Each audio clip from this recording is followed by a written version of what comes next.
Hello, welcome to SSGTV, South Sudan Global. If you have not yet subscribed, please subscribe as we will continue to bring you informative videos. Why South Sudanese need to wake up, speak up, and stand up for South Sudan now, or else the country will not remain theirs. This is a patriotic call that should not be ignored. First and foremost, it is an open secret. Israel is in serious discussions with South Sudan government officials with President Kiir's knowledge, even though the government of South Sudan sharply denies it or pretends as if nothing is happening as usual, as they intend to reach selfish deal under the table without clear knowledge of South Sudanese about the possibility of resettling Palestinians from the Gaza Strip in Palestine to South Sudan. Informants within the South Sudan government state that Kiir and his men hope that such a deal could help them build stronger ties and trade-offs with Israel. The deal, if reached, may make U.S. sympathizes with Kiir's weak administration to remove sanctions of arm embargo and other sanctions, i.e. on its corrupt officials, the like of unpatriotic Dr. Benjamin Bolmel.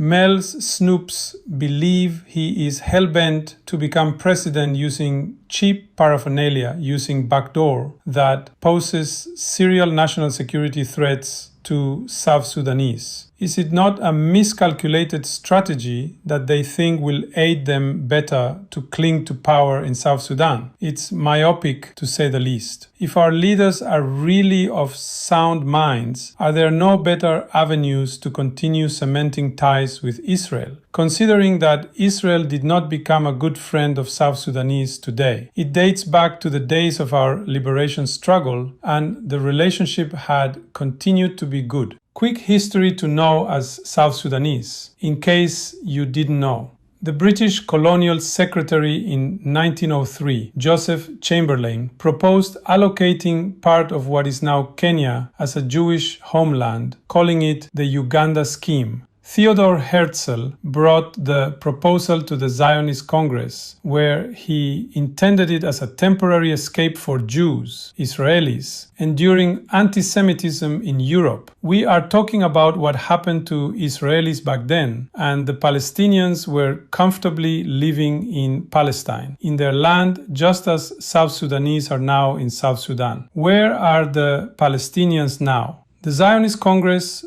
of 1905 decision rejected the plan proposed by British to transfer the Jews in favor of focusing on establishing a Jewish state, Israel, in Palestine. Swap Palestine map to Israel today. They rejected being transferred to British East Africa, a British protectorate during the colonial era. If the Jews had accepted, would they become our neighbors? In the case of Palestinians, their present situation dictates that they are likely to accept the option of being relocated to South Sudan. The Palestinians are in a solitary state, which could coerce them to evaluate some options put on their table by world leaders, the superpowers. South Sudan borders Arab world, hence it shouldn't be a bad option for them. Don't bank on the false hope assumption that once the South Sudan government has accepted the deal, the Palestinians will not accept to relocate. How can South Sudanese accept such demeaning proposal that Islamic Arab countries have already rejected? Palestinians' migration, relocation, to South Sudan is an indirect means of providing them with South Sudan as their new territory, not as refugees per se. Does that need a rocket science? We liken this hot topic to the illegal agreement that President Kiir and his government purportedly made with the Egyptians in 2022 without the consent and awareness of the people of South Sudan. South Sudanese had no knowledge about the deal, e.g., it was not first debated in the South Sudan parliament. As of 2022, there was a report that Egypt wanted to dredge South Sudan's rivers, namely the Nam River in Unity State and Bahr al-Ghazal Basin, which was stiffly opposed by majority, if not all, South Sudanese. The dredging project was deemed illegal, and it was going to be environmentally untenable. Dredging posed environmental risks. It was going to be detrimental to the quality of life of the people of South Sudan. Therefore, South Sudanese outrightly opposed the project for its national security and environmental impacts or human rights abuses, as it would cause South Sudan rivers and swamps to dry up. In one's infinite wisdom, once Palestinians are in South Sudan and realize how it is a land of honey and milk, a land with abundance rain, agriculture, resources like oil, gold, etc., the Palestinians, given their military power over South Sudanese, the power of the Hamas or the Arabs, will be dispossessed of their land. It means we will lose South Sudan forever. Don't bank on the false hope or assumption that once the South Sudan government has accepted the deal, the Palestinians will not accept relocation.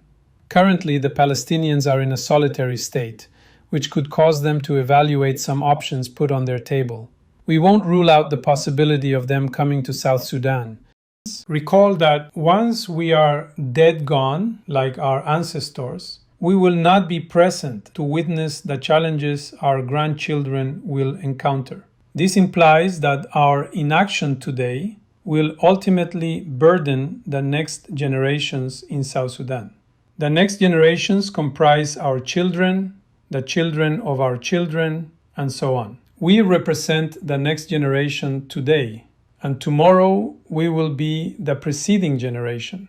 We aspire for them to experience the same happiness and security that we seek for ourselves today. If previous generations, from the 1950s to 2011, not factoring in the years we struggled for Sudan's independence before 1956, had not made sacrifices for a free South Sudan, where would you be today and what would be your nationality? Would you not be a slave or second-class citizen, subservient to the Sudanese Arabs? Would you be referred to as independent South Sudanese or something else? Speak out and harshly hold the current leadership of South Sudan accountable now for their traditional disservice to the citizenry. President Salva Kiir and members of his inner circle should be made to face the music. They have joked too much. As ordinary South Sudanese, what is your perspective on this serious matter? Should you continue to remain passive while from time to time President Salva Kiir and his clueless administration jeopardize the precious future of your grandchildren? The South Sudan government will go for any deal that fetches them dollars, but they don't see the ramifications that would follow that money. However, the government of South Sudan, presided over by clueless President Salva Kiir Mayardit, needs to be reminded that being broke is not bad. Rather, what is bad is being poor. South Sudanese may look broke due to economic distress brought about by this current government, but they are not poor, spiritually speaking. South Sudanese will be great again. It is said that prevention is better than cure. We must jealously and collectively safeguard our motherland, South Sudan, from wolves in sheep's clothing. While Kiir's administration let in criminals from the US without consultation through our representatives, the parliament, any attempt to reach an illegal deal that would resettle Palestinians to South Sudan is a red line, not a threat, but it will be met with fire and fury.